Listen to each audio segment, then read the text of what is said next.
अप्रमेय यत्र यातित अनिर्मल ज्ञानमूर्तये मनोगिरां विदुराय दक्षिणामूर्तये नमः।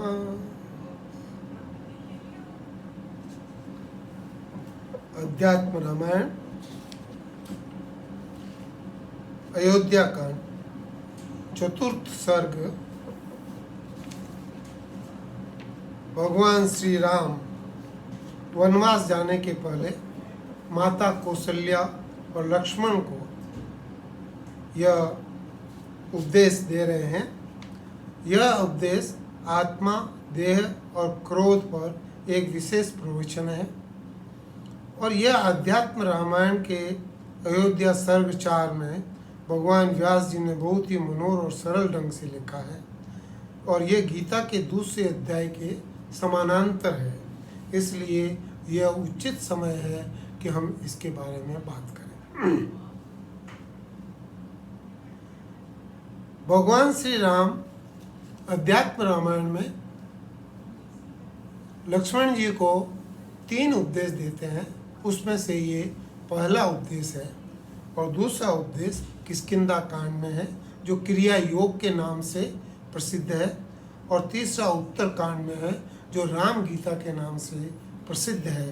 तो हम इनको क्रमवार लेने की कोशिश करेंगे और यह उसमें से पहली कड़ी है।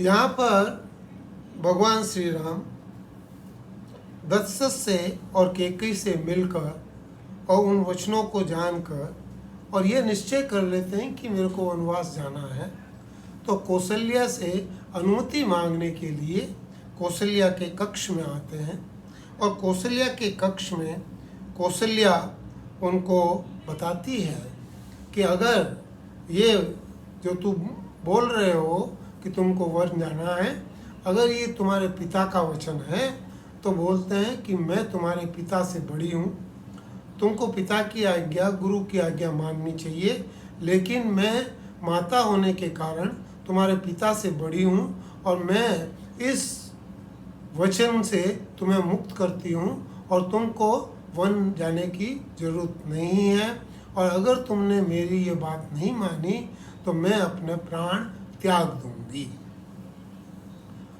जब माता कौशल्या यह बोल रही हैं उसी समय कृष्ण, उसी समय लक्ष्मण वहाँ पर आते हैं और वो ये बात सुनकर कि भगवान श्री राम को वनवास हो गया है और वन जा रहे हैं, उनको बड़ा गुस्सा आता है और वो सारी त्रिलोकी को दग्ध करते हुए ये वचन बोल रहे हैं जो आप सुनिए कि क्या है। लक्ष्मण बोलते हैं कि हे भाई, ये पिता तो पागल हो गए हैं, उन्मत्त हैं, ये भ्रांत मन के हो गए हैं और इन्होंने कैकेयी का वास कर लिया है और कैकेयी के बाद स्त्री का संग होने के कारण, एक कुसंग होने के कारण उन्होंने ऐसा बोला है और बोले कि उनको तो मैं बांध लेता हूँ और भरत के जो मामा और भरत के जितने साथी हैं उनको मैं मार डालूँगा। आज सब लोग देख लें कि मेरे में कितनी ताकत है और मैं सारे इस त्रिलोकी को दग्ध कर दूंगा। और शत्रु दमन राम, आप अभिषेक की तैयारी कीजिए, आप उसको इस चीज़ को छोड़ दीजिए, आप तो राजा बनने का था, आप राजा बनने के लिए अभिषेक की तैयारी कीजिए और उसमें कोई भी अगर विघ्न डालेगा तो उसको मैं मार डालूंगा। ये मेरा आपको प्रण है और मैं आपको प्रण देता हूँ, मैं आपकी रक्षा करता हूँ और आप बस अपने राज्य स्वीकार करने की बात करें। लक्ष्मण जी के इस प्रकार कहने पर श्री राम, भगवान श्री राम, उन्होंने उसको गले लगाया। देखिए, जब ऐसी परिस्थिति हो जाती है तो उस समय जो भी व्यक्ति होता है उसको शांत करने का प्रयत्न होना चाहिए। पहले भगवान श्री राम ने पहले उसको गले लगाया और बोला, हे रघुश्रेष्ठ। अपने सारे चारों भाइयों में उसको बोला, रघुश्रेष्ठ, हे रघुश्रेष्ठ, तुम बड़े ही सूरवीर हो और तुम मेरे परम हितकारी हो, दासानुदास। लक्ष्मण जो हैं ये राम के दासानुदास हैं और शत्रुघ्न भरत के दासानुदास हैं। तो ये राम के हित की हमेशा बात करते हैं। तो वही बात यहाँ भगवान ने बोली, तुम तो मेरे बहुत हितकारी हो और तुम जो कहते हो उस सब को मैं सत्य मानता हूँ। तुम सब कुछ करने में सक्षम हो, तुम्हारी इसमें कोई भी लेश मात्र भी असत्य का कोई चीज़ नहीं है, लेकिन वो समय अभी नहीं है। भगवान बोलते हैं, देखिए पहले तो एक तो शब्द उनके लिए बोले कि आप वो कर सकते हैं, लेकिन फिर बोला कि ये वो समय नहीं है। तो ये जो ना करना होता है ना, ये थोड़ा सा उसको अपने साथ में लेके फिर ना करना होता है। तो ये जो चीज़ है ये यहाँ पे समझने के लायक है और इसको समझना चाहिए। अब भगवान को तो जैसे ऐसे समय में एक मौका मिल गया। देखिए बुरी परिस्थिति के अंदर सद्विचार आना ये एक सबसे बड़ी बात है। इससे बड़ी बात कोई नहीं हो सकती है। जो अपने सत्य से नहीं डिगता है तो उसका कोई कुछ नहीं कर सकता। तो यहाँ पर भगवान अपने सत्य की बात कर रहे हैं। तो सत्य की क्या बात कर रहे हैं उसको देखिए। भगवान बोलते हैं, यदि इदं दृश्यते सर्वं राज्यं देहादिकं च यत्, यदि सत्यं भवे तत्र आयास सफल च ते। बोलते हैं कि हे लक्ष्मण, हे मेरे भ्राता, ये जो कुछ राज्य देह आदि जो दिखाई दे रहा है वह सब अगर सत्य होता तो तुम जो कह रहे हो ऐसा प्रयास, ऐसा परिश्रम करना भी सफल होता। देखिए पहले बोला था तुम सत्य बोल रहे हो, लेकिन यहाँ भगवान अब उपदेश देने के लिए बैठ गए हैं और अब बोल रहे हैं कि ये जो तुम देख रहे हो, ये पांचों इंद्रियों से जो तुम ग्रहण करते हो वो सारा का सारा असत्य होता है। ये जो लक्ष्मण ने देखा और लक्ष्मण ने जो बोला, भगवान इनको बोलते हैं कि जो कुछ राज्य या देह आदि तुमको दिखाई देता है, यदि ये सत्य होता तो अवश्य तुम्हारा परिश्रम सफल होता। किंतु ये भोग जो है, जो राज्य का भोग, ये भोग वो भोग, ये भोग तो मेघ के समान चमकती हुई बिजली के अंदर जैसे मेघ के अंदर बिजली चमकती है, ऐसे क्षण मात्र के लिए ये बिजली ऐसे चमकती है। और ये अग्नि में तपाए हुए लोहे के ऊपर जैसे बूंद आके गिरती है, इतनी क्षणिक है। ये जितने भोग हैं ये बिल्कुल क्षणिक हैं। और तो और मैं तुम्हें क्या बताऊं, देखो जैसे सर्प के मुंह में एक मेंढक हो और मेंढक एक मक्खी को पकड़ने के लिए उसने जीभ निकाल रखा है। मेंढक अभी भी ये समझता है कि ये मक्खी मेरे भोग के काम आए, लेकिन ये सर्प है वो उसको मुंह के अंदर दबा के बैठा हुआ है। बोले कि ये ऐसी ही स्थिति इस सारी दुनिया की है।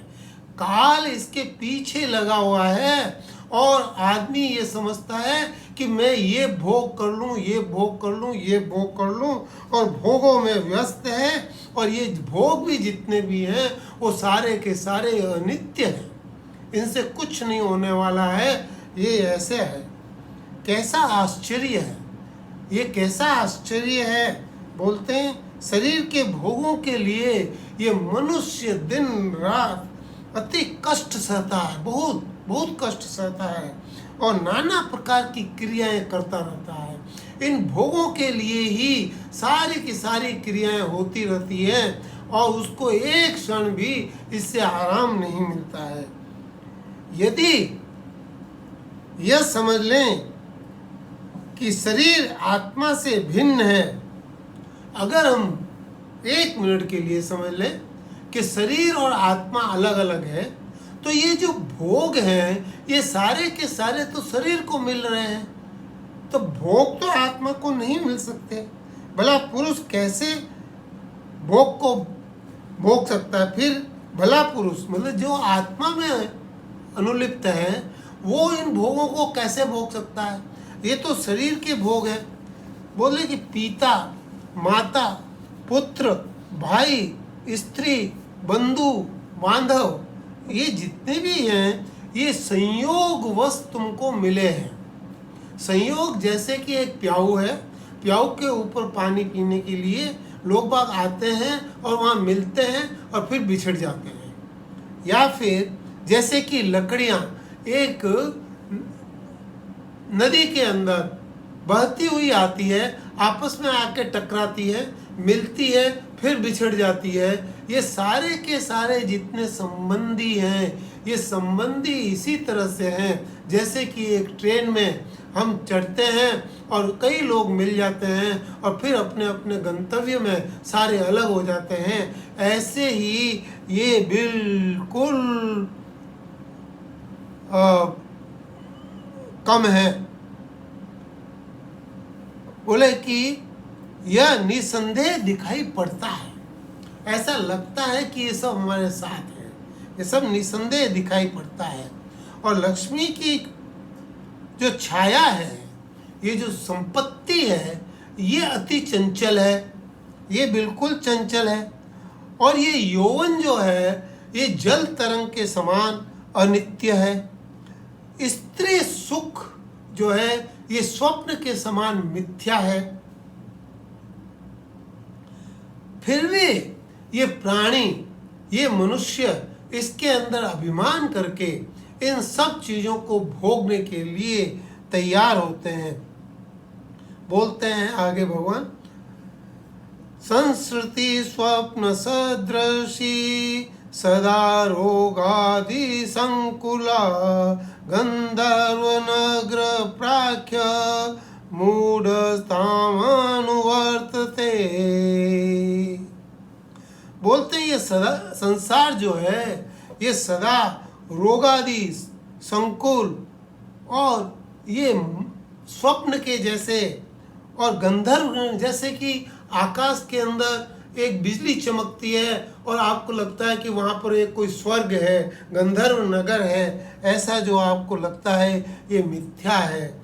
और मूढ़ जन जो इसको सत्य मानकर इसका अनुकरण करते हैं, इसको जो सत्य मानता है, इस जगत को, इस संसार को, इन संबंधों को और इन भोगों को जो मानता है वो मूढ़ है। मूढ़ जन इसका अनुकरण करते हैं। और तो और समझिए, नित्य दिन होता है, सूर्य उदय होता है और अस्त होता है। एक एक क्षण में आयु क्षीण हो रही है, एक एक दिन निकल रहा है, एक एक क्षीण आयु क्षीण हो रही है। नित्य दूसरों की वृद्धा स्थिति देख के, दूसरों की मृत्यु देख के भी आदमी को ये लगता नहीं है कि उसको भी ये वृद्धा अवस्था या ये मृत्यु उसको भी सताएगी।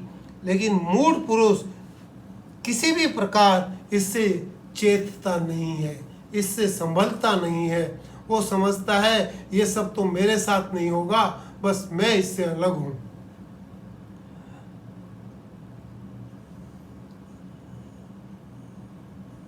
नित्य प्रति उसी प्रकार दिन और रात होते हैं, किंतु मूढ़मती पुरुष भोगों के पीछे ही दौड़ता है, काल की गति को देखता नहीं है।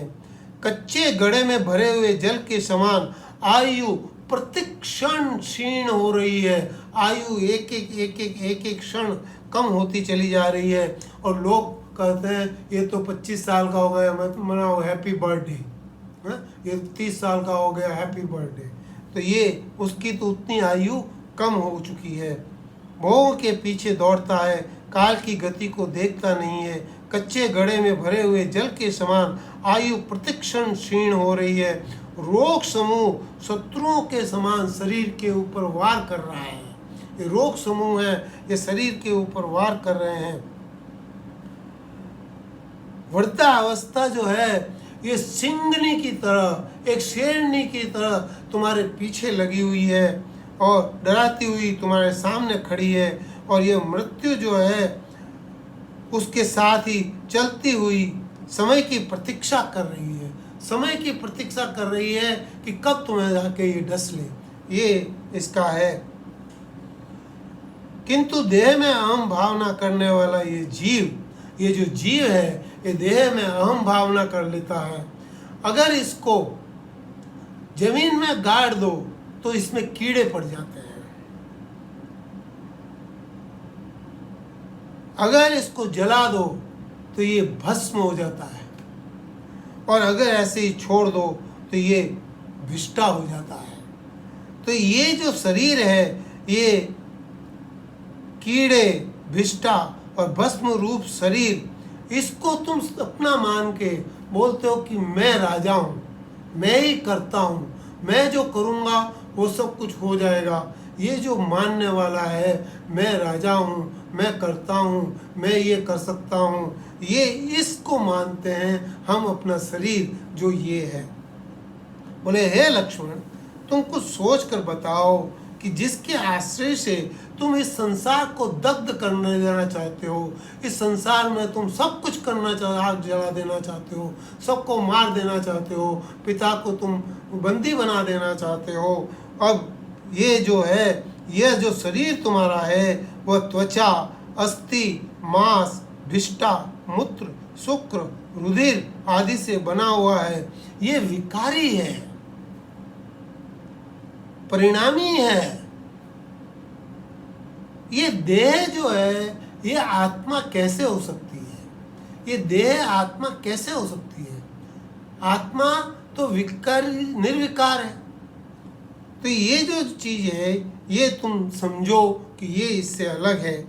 बोले देहो हमीति या बुद्धि अविद्या सा प्रतिकीर्तिता नाहं देहा चिदात्मेति बुद्धि विदेति भण्यते। कहते हैं कि मैं देह हूँ, इस बुद्धि का नाम अविद्या है, और मैं देह नहीं हूँ, इसका नाम चेतन है। मैं देह हूँ, इस बुद्धि का नाम अविद्या है। मैं देह नहीं हूँ, मैं चेतन आत्मा हूँ, इसका नाम विद्या है। विद्या और अविद्या का जो फर्क है वो यही है कि शरीर के साथ संबंध जोड़ के जो कुछ करते हैं वो अविद्या है, और शरीर को एक चेतन, अपने आप को एक चेतन आत्मा समझते हैं, और आत्मा समझ के निर्विकारी समझते हैं, और निर्विकारी समझ के हम जो कुछ करते हैं तो वो हमारी विद्या कहलाती है। बोले कि ये अविद्या जो है ये जन्म मरण का रूप है, ये संसार का कारण है, और विद्या जो है ये निवृत्त करने वाली है, ये मोक्षदायिनी है। मोक्ष कामियों का सदा इसका अध्ययन करना चाहिए, विद्यापार्जन करना चाहिए, इसका ध्यान करना चाहिए और प्रयत्न करना चाहिए। तो ये विद्या का हमेशा सेवन करना चाहिए। तो ये बोला कि ये जो संसार है ये अविद्या के कारण है, और जो मोक्ष की कामना करता है उसको इस विद्या का सेवन करना चाहिए, इस विद्या का उपार्जन करना चाहिए। हे शत्रु दमन, हे लक्ष्मण, हे मेरे भाई, काम क्रोध आदि इस साधन में विघ्न करने वाले शत्रु हैं। बोले काम क्रोध आदि जितने भी हैं ये विघ्न, ये जितने भी हैं ये शत्रु हैं। और किसके शत्रु हैं? जो मोक्ष जाना चाहता है, जो मोक्ष जाना चाहता है उसके लिए शत्रु हैं। और इन में से भी मोक्ष में विघ्न उपस्थित करने वाला तो एकमात्र क्रोध ही पर्याप्त है। काम, क्रोध, लोभ, मोह, मत्सर, ये सारे जितने भी हैं, इनमें से बोले कि एक क्रोधी, ये सारे के सारे अहंकार के रूप हैं, परिवर्तन होते रहते हैं। अहंकारी काम में परिवर्तित होता है, अहंकारी क्रोध में परिवर्तित होता है।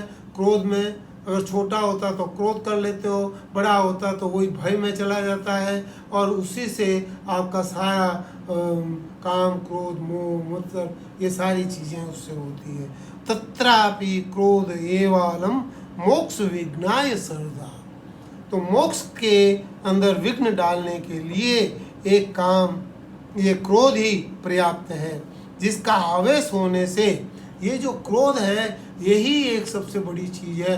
बोले कि इसका आवेश होने से पुरुष, पिता, माता, सुहृद और ये अवन साथी, सखा, जितने भी हैं बंधु, उनका वध कर डालता है।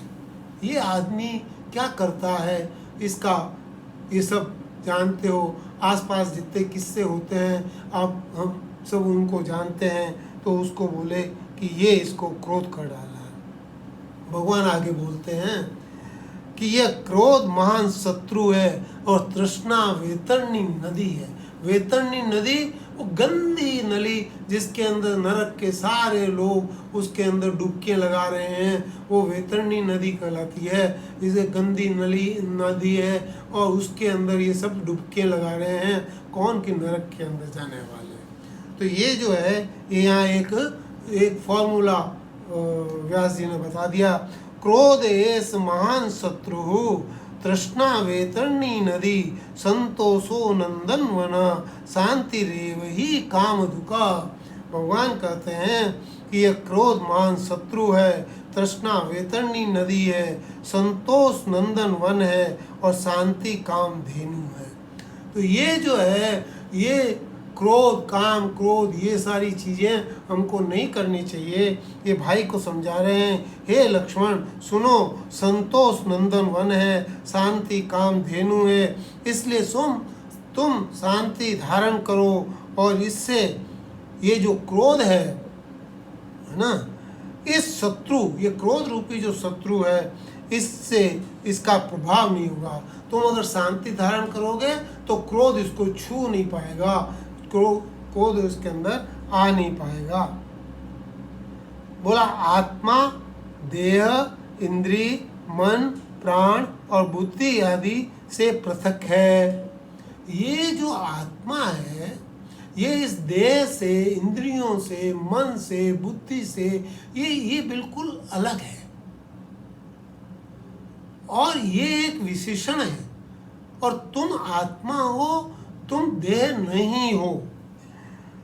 ये देखिए यहाँ पर एक चीज समझने की है कि जो भी बहुत सारे पुर्जों से बना हुआ हो, जैसे मोटर गाड़ी बहुत सारे पुर्जों से बनी हुई है, तो वो जो पुर्जों से बनी हुई है वो उन पुर्जों के लिए नहीं है, वो किसी और के बैठने के लिए है। जो मोटर गाड़ी है वो मोटर गाड़ी के लिए नहीं बनी है, वो किसी और के लिए बनी है और वो उसके अंदर बैठ के जाता है। ऐसे ही ये शरीर है, इस शरीर के अंदर इतनी हड्डियां, मांस, त्वचा, ये वो हजारों चीज़ों से ये शरीर बना हुआ है। तो ये शरीर के लिए नहीं बना हुआ है। ये शरीर से अलग भिन्न दूसरी चीज के लिए बना हुआ है। तो योग दूसरी भिन्न कौन है? कि आत्मा। इसके अंदर हमारे उसमें बोलते हैं ना कि ये जो रथ है, इस इंद्रियां इसके अंदर घोड़ा है, जो उसकी चाबुक है, उसकी जो पकड़ के रखा हुआ है वो मन है, और उसका जो सारथी है वो बुद्धि है, और उसके अंदर जो बैठने वाला है वो आत्मा है। तो ये जो शरीर है ये किसी और के लिए बना हुआ है, इसलिए शरीर अलग है और आत्मा अलग है। बोले कि आत्मा जो है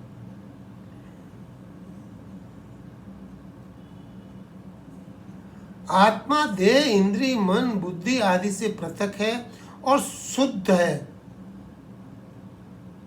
ये अंधकार नहीं है, प्रकाश है, स्वयं प्रकाश है। ये विकारी नहीं है, अविकारी है। इसका आत्मा का कोई आकार नहीं है। जैसे शरीर का आकार है, आत्मा का कोई आकार नहीं है, ये निराकार ही है। तो ये जो है सच्चिदानंद आत्मा, ये स्वयं प्रकाश अविकारी और निराकार है। जब तक मनुष्य देह, इंद्रिय, प्राण आदि में आत्मा की भिन्नता को नहीं जानते, तब तक वे मृत्युपाश के बंधन में फंसे पड़े हैं। ये मृत्युपाश का बंध संसारिक समूह से पीड़ित होते रहते हैं। इसलिए तुम सर्वदा हृदय में बुद्धि आदि से आत्मा को भिन्न अनुभव करो। इसलिए तुम हे लक्ष्मण, इस शरीर के अंदर जो ये आत्मा है, इस आत्मा को तुम शरीर से भिन्न महसूस करो। आगे क्या बोलते हैं बुद्धयादिभियो बाहि सर्वमनुवर्तस्य माखिद भुञ्ज प्रारब्धमखिलं सुखम वा दुःखमेव वा। भगवान बोलते हैं लक्ष्मण, इसलिए तुम जो संपूर्ण जो बाह्य व्यवहार है, जो बाहर की चीजें जो तुमको प्रभावित करती है, उसका अनुवर्तन करो। बाह्य चीजों की जो ये बाह्य चीजों से आपको जो एक्सपीरियंस मिलता है, इस एक्सपीरियंस का अनुवर्तन करो। अनुवर्तन का मतलब क्या है कि जैसे कि एक आप समझिए कि पेड़ के अंदर क्या होता है कि बाहर से पानी, हवा, सूर्य का प्रकाश, ये सारी चीजें मिलती हैं। उन सब चीज़ों को वो अपने को बढ़ाने के लिए उन सब का उपयोग करता है और उनका उपयोग करके अपने अंदर की इस चीज़ को बढ़ाता है। इसलिए यहाँ पर भगवान बोल रहे हैं कि हे लक्ष्मण, तुम ये जो बाह्य तुमको जो परिस्थितियाँ मिलती हैं, बाहरी व्यक्ति जो मिलते हैं, बाहरी एक्सपीरियंस जो मिलता है, जो सब कुछ मिलता है, इसका अनुवर्तन करो, इसको अपने आप में ढालने की कोशिश करो। और सुख दुख जैसा कि ये प्रारब्ध है, प्रारब्ध से मिल रहा है, ऐसा सुख दुख समझ के और इससे तुम किंचित मात्र भी इसमें खेद मत करो और ये जो सुख दुख है इसको भोगते रहो। देखिए वापिस बताता हूँ, इसमें भगवान क्या बोल रहे हैं। भगवान बोल रहे हैं हे लक्ष्मण, मेरे भ्राता, बाहर से जितना भी तुमको परिस्थितियाँ मिलती है, बाहर से जितने भी तुमको इनपुट मिलते हैं, इन इनपुट को अपनी शक्ति को बढ़ाने के लिए करो।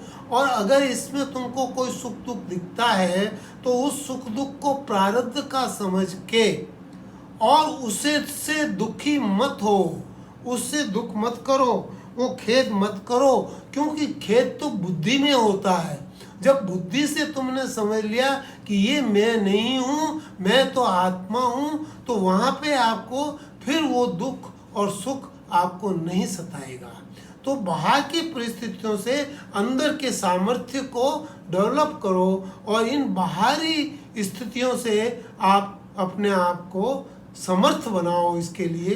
तो ये भगवान ऐसा ही गीता के अंदर है, मात्रा स्पर्शास्तु कौन्तेय शीतोष्ण सुख दुखदा आत्मा पायनो नित्या तांति तीक्ष्ण भारत। ये इंद्रियां हैं, ये मात्रा स्पर्शा से जो सुख दुख, शीतोष्ण उष्ण, शीत उष्ण जो होता है, ये जो द्वंद्व होता है, बोले कि ये सारा जो द्वंद्व है इसको सहन करने की शक्ति बनाओ। ये जो चीज़ है ये यहाँ पे ये बना। हे रघुपुत्र, बाहर से इंद्रिय कर्तव्य प्रकट करते हुए बाहर से तुम क्रिया करो, लोगों को भले दिखे कि तुम क्रिया कर रहे हो। बोले ये कर्तव्य प्रकट करते हुए जो कार्य तुम प्रारब्धवश करोगे वो कार्य तुम्हारे को पाप पुण्य नहीं देगा। वापिस सुनिए, हे रघुपुत्र, हे लक्ष्मण, बाहर से इंद्रिय आदि से कर्तव्य प्रकट करते, लोगों को दिखे कि ये काम कर रहे हैं, कोई बात नहीं, करते हुए भी कार्य को प्रारब्ध से उपस्थित समझो। प्रारब्ध के कारण ऐसा हुआ है और उसे करते रहने से तुम्हें बंधन नहीं पड़ेगा। प्रवाह पतितम कार्य, प्रवाह पतितम कार्य, जो प्रवाह से आ रहा है उस कार्य को करो और उसके अंदर तुम्हें कोई भी पाप पुण्य नहीं मिलेगा। बोले कि संपूर्ण संसार आदि दुखों से कभी भी बाधित नहीं होगे। हे माता, तुम भी मेरे इस प्रकार किए हुए कथन पर विचार करना। तुम भी विचार करना कि ये सब क्या है, और इसके लिए विचार मतलब पूरा मतलब मनन करना, और मेरे फिर मिलने की प्रतीक्षा करना। कहते हैं समागम प्रतीक्ष्य स्व न दुखे पिंडिये सचिरम। बोले मेरे फिर मिलने की प्रतीक्षा करती रहना, तुम्हें अधिक काल तक दुख नहीं होगा, तुमको दुख नहीं होगा। बोले कर्म बंधन में बंधे हुए जीव, हम सारे लोग कर्म बंधन में बंधे हुए जीव सदा एक साथ रहना सहना पॉसिबल नहीं है। सब एक साथ रह पाएंगे, एक साथ रहेंगे, एक साथ नहीं रहेंगे, ये सारा पॉसिबल नहीं है। ये हो नहीं सकता कि जीवों को सदा रहना सहना नहीं हुआ करता है। जैसे नदी के प्रवाह में पड़कर बहती हुई डोंगियाँ सदा एक साथ नहीं चलती। माता, ये 14 वर्ष का वनवास शीघ्र ही खत्म हो जाएगा, अवधि आधे क्षण में समाप्त हो जाएगी, और आप अब दुख दूर करके हमें वन में जाने की अनुमति दीजिए। देखिए वन में तो मेरे को जाना है, आप सुखी सुखी मेरे को जाने देंगे तो बहुत अच्छी बात। अगर आप मेरे को दुखी करेंगे तो मैं भी वन में जाके दुखी होऊंगा। तो जब जाना ही है तो ये दुखी करना क्यों? आप मेरे को सुखी सुखी मेरे को आशीर्वाद देके मेरे को वन में भेजिए, अनुमति दीजिए। आप ऐसा करने से मैं वन में सुखपूर्वक रहूँगा, ऐसा भगवान बोलते हैं। और ऐसा कहकर रामचंद्र जी बहुत देर तक दंडवत के समान माता कौशल्या के चरणों में पड़े रहते हैं। माता उनको प्रेम से उठाती है और उठा के क्या बोलती है कि सर्वे देवा गंधर्वा ब्रह्म विष्णु शिवादय रक्षन्तु त्वां सदा यान्तं तिष्ठितं निन्द्रयायुतं। बोलती है तुम्हारे चलते बैठते उठते सोते समय गंधर्वों सहित ब्रह्मा विष्णु शिव आदि संपूर्ण देव तुम्हारी सर्वदा रक्षा करें। सोते हुए भी तुम्हारी रक्षा करें, चलते हुए भी तुम्हारी रक्षा करें, खाते हुए भी तुम्हारी रक्षा करें। कौन? कि सारे गंधर्व, सारे देवता, ब्रह्मा विष्णु महेश, सभी को कि ये आशीर्वाद भगवान को देती है। और इसको देख के फिर लक्ष्मण जी भी बहुत खुश हो जाते हैं और बार बार वो राम के हृदय लग जाते हैं। हृदय लगाकर माता राम से विदा लेते हैं और लक्ष्मण जी राम जी को कहते हैं, हे राम, आप मेरा आंतरिक संदेह आपने मेरा दूर कर दिया, मेरा सारा जो था वो निकल गया। मैं अब आपकी सेवा के लिए आपके पीछे पीछे आपके साथ जाऊंगा। आप मुझे इसकी आज्ञा दीजिए। अगर आप मुझ पर कृपा कीजिए और मेरे को ये आज्ञा दीजिए, और अगर मेरे को आप नहीं कृपा करेंगे तो मैं अभी इसी क्षण मेरे प्राण छोड़ दूंगा। तो मैं अपने प्राण छोड़ दूंगा, आप मेरे को आज्ञा दीजिए, मैं आपके साथ चलूँगा और मेरे को यहाँ नहीं रहना, और मैं अब समझ गया हूँ कि मेरे को क्या करना है। तो ये सब ये कह के भगवान राम उसको बोलते हैं, बहुत अच्छा, चलो फिर देरी मत करो। और ऐसा करके भगवान राम और लक्ष्मण आगे जाते हैं। फिर वो सीता से विदा लेते हैं। यही लक्ष्मण है जो आगे जाके निषाद से बात करते हैं और निषाद कहते हैं केकई के बारे में कि कैसी हैं जो भगवान राम को वनवास दिया। तो वहाँ पर लक्ष्मण बोलते हैं कोई किसी का सुखदाता नहीं होता, कोई किसी को सुख या दुख देने वाला नहीं होता है। अपना प्रारब्ध ही अपने आप को सुख और दुख देता है। जो ज्ञान यहाँ से लिया वो ज्ञान वहाँ पे वापस उन्होंने बताया। तो प्रैक्टिकल में जो चीज़ हम सीखते हैं उसको वापस उसके अंदर हमारे व्यवहार में हमको डालनी चाहिए। तो ये यहाँ पे है। अगला जो दूसरा उपदेश है वो किष्किंधा कांड में है और क्रिया योग के ऊपर है। बहुत सुंदर उपदेश है। तो हम उसको आज से 15-20 दिन बाद उसको सुनेंगे और मैं सोचता हूँ कि हमें काफ़ी अच्छा लगेगा। वो ये भी आपको अच्छा लगा होगा। हाँ, आप इन चीज़ों का मनन कीजिएगा। राम राम। कोई त्रुटि है तो वो मेरी है, बाकी ये जो इसके अंदर जो हमने देखा है सुना है उससे हमको बहुत अच्छा लगा। राम राम।